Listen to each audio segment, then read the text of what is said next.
Hello everyone. Another video for the domestic violence series.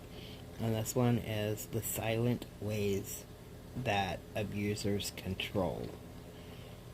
Without saying a word, an abuser can threaten, control, and coerce a victim with many different tactics.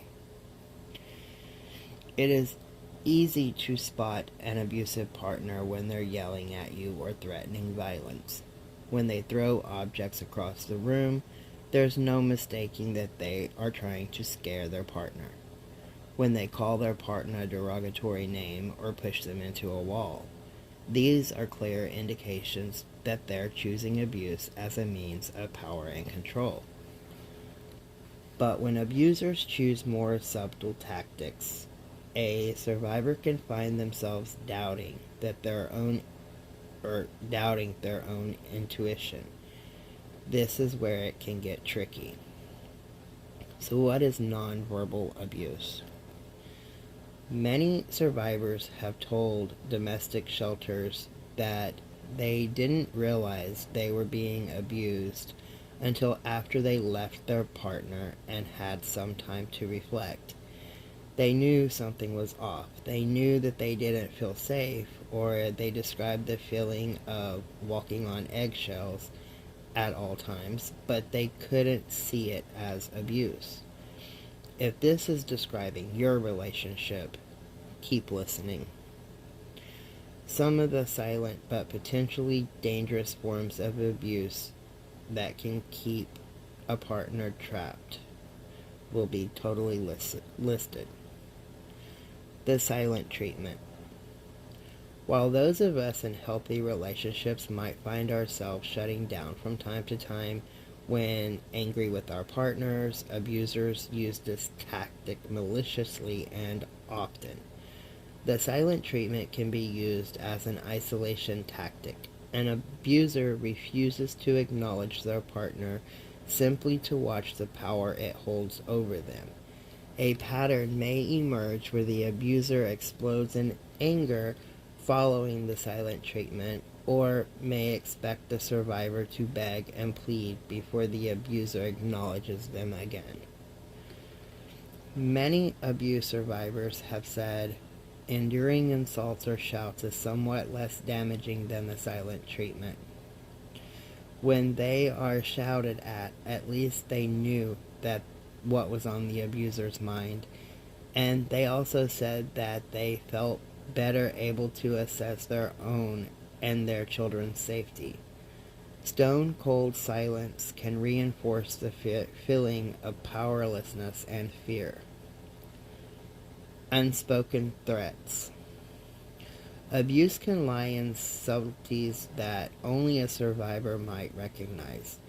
If you've ever seen the movie Sleeping with the Enemy, you'll remember the scene when Julia Roberts' character opens up the kitchen cabinets in her home to find all the canned goods lined up immaculately with the labels facing outward.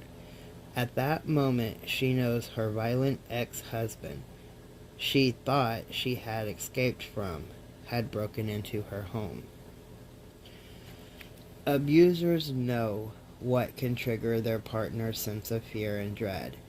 This might look a little like leaving a weapon like a gun or a knife laying out in the open, installing security cameras in or around the home reminding the survivor that they're being watched, taking the survivor's phone and looking through it without asking, locking a survivor out of a bank account or canceling a survivor's credit card, stealing a survivor's car key so that they can't leave the house, giving the survivor a certain look that the survivor knows means the abuser is angry, ushering the survivor out of a social gathering or family event without discussion, leaving a newspaper open to a story talking about a woman being murdered by her husband. And then there is coercive control. And this refers to the range of tactics abusers use to dominate their partner. The essence of Coercive control is an abuser who makes rules for the victim to follow and punishes them if they believe their rules have been violated.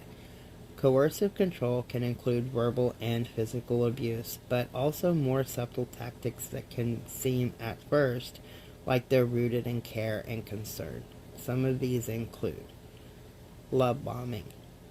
An abuser showers their partner with extravagant dates and gifts and takes interest in everything that the survivor enjoys. This builds up a survivor's self-esteem, which is exactly when the abuser will begin to tear it back down. The survivor might then feel desperate to get back to the good feeling that was in the beginning of the relationship, living for the moments in between abuse when they feel loved. Gaslighting. An abuser uses statements like, "that didn't happen," or "you're imagining things," to make a survivor doubt their version of events. Leaving a gun on the bedside table? "That wasn't a threat, you're so dramatic," the abuser might say. Yet the survivor's gut feeling is that they are in danger. Isolation. This can include both isolating a survivor geographically, such as moving to a rural area or a location where they know no one, or isolating a survivor by insinuating that they don't need to see anyone else but the abuser. The abuser may act upset anytime the survivor wants to go out with friends or to see family. They may try to love bomb at the same time. "Those friends aren't good for you. I'm the only one that truly loves you," is a common sentence that a lot of survivors hear. What to do when you recognize nonverbal abuse red flags. The earlier you can spot the warning signs of abuse, oftentimes the easier it is to escape. The more a survivor The more ensconced a survivor becomes with an abuser, moving in together, having a child together, the more barriers exist to leaving. However, it's never too late. Abuse almost always escalates, so the most important thing is to reach out for support and find a safe way and time to escape from a partner who demonstrates any of these red flags.